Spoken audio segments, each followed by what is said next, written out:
الحمد لله رب العالمين الرحمن الرحيم مالك يوم الدين إياك نعبد وإياك نستعين اهدنا الصراط المستقيم صراط الذين أنعمت عليهم غير المغضوب عليهم ولا الضالين.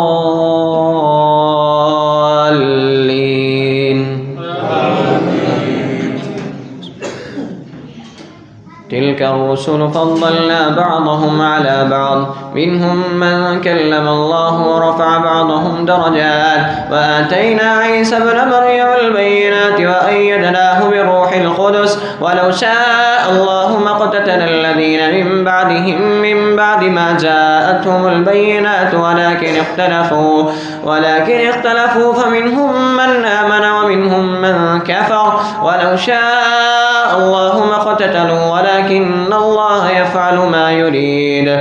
يا أيها الذين آمنوا أنفقوا مما رزقناكم من قبل أن يأتي يوم لا بيع فيه ولا قلة ولا شفاعة والكافرون هم الظالمون. الله لا إله إلا هو الحي القيوم لا تأخذه سنة ولا نوم له ما في السماوات وما في الأرض من ذا الذي يشفع عنده إلا بإذنه يعلم ما بين أيديهم وما خلفهم ولا يحيطون بشيء من علمه إلا بما شاء وسع كرسيه السماوات والأرض ولا يؤوده حفظهما وهو العلي العظيم. لا إكراه في الدين قد تبين الرشد من الغي فمن يكفر بالطاغوت ويؤمن بالله فقد استمسك بالعروة الوثقى لا انفصام لها والله سميع عليم.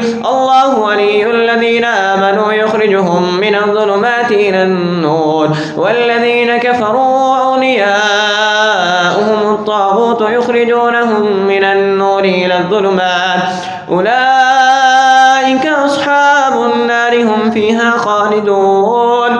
ألم تر إلى الذي حاج إبراهيم في ربه أن آتاه الله الملك إذ قال إبراهيم ربي الذي يحيي ويميت قال أنا أحيي وأميت قال إبراهيم فإن الله يأتي بالشمس من المشرق فأت بها من المغرب فبهت الذي كفر والله لا يهدي القوم الظالمين. أو كالذي مر على قرية وهي خاوية على عروشها قال أنى يحيي هذه الله بعد موتها فأماته الله 100 عام ثم بعثه قال كم لبثت قال لبثت يوما أو بعض يوم قال بل لبثت 100 عام فانظر إلى طعامك وشرابك لم يتسنه وانظر إلى حمارك ولنجعلك آية للناس وانظر إلى العظام كيف ننشزها ثم نكسوها لحما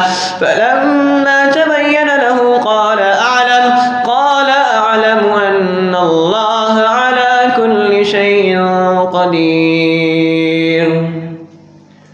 الله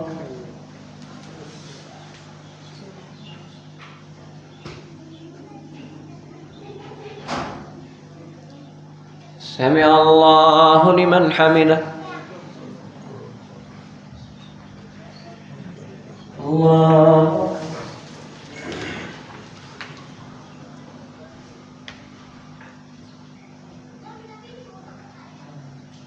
الله أكبر. الله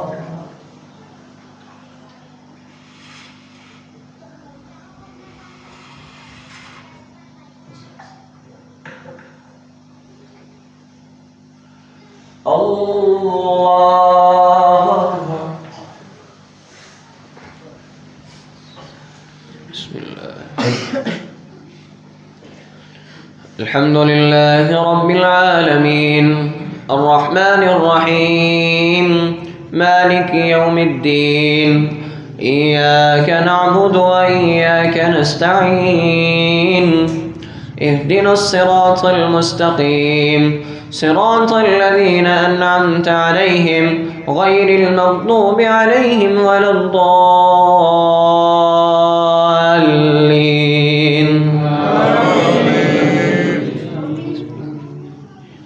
وإذ قال إبراهيم رب أرني كيف تحيي الموتى قال أولم تؤمن قال بلى ولكن ليطمئن قلبي قال فخذ 4 من الطير فصرهن إليك ثم اجعل على كل جبل منهن جزءا ثم ادعهن يأتينك سعيا واعلم أن الله عزيز حكيم. مثل الذين ينفقون أموالهم في سبيل الله كمثل حبة أنبتت 7 سنابل في كل سنبلة 100 حبة والله يضاعف لمن يشاء والله واسع عليم. الذين ينفقون أموالهم في سبيل الله ثم لا يتبعون ما أنفقوا منا ولا أذى لهم أجرهم عند ربهم ولا خوف عليهم ولا هم يحزنون. قول معروف ومغفرة خير من صدقة يتبعها أذى والله غني حليم. يا أيها الذين آمنوا لا تبطلوا صدقاتكم بالمن والأذى كالذي ينفق ماله رئاء الناس ولا يؤمن بالله واليوم الآخر فمثله كمثل صفوان عليه تراب فأصابه وابل فتركه صلدا لا يقدرون على شيء مما كسبوا والله لا يهدي القوم الكافرين. ومثل الذين ينفقون أموالهم ابتغاء مرضات الله وتثبيتا من أنفسهم كمثل جنة بربوة أصابها وابل فآتت أكلها ضعفين فإن لم يصبها وابل فطل والله بما تعملون بصير. أيود أحدكم أن تكون له جنة من نخيل وأعناب تجري من تحتها الأنهار له فيها من كل الثمرات وأصابه الكبر وله ذرية ضعفاء فأصابها إعصار فيه نار فاحترقت كذلك يبين الله لكم الآيات لعلكم تتفكرون. يا أيها الذين آمنوا أنفقوا من طيبات ما كسبتم ومما أخرجنا لكم من الأرض ولا تيمموا الخبيث منه تنفقون ولستم بآخذيه إلا أن تغمضوا فيه واعلموا أن الله غني حميد. الشيطان يعينكم الفقر ويأمركم بالفحشاء والله يعينكم مغفرة منه وفضلا والله واسع عليم. الله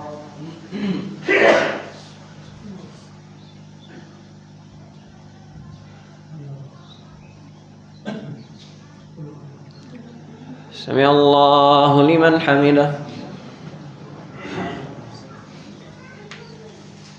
الله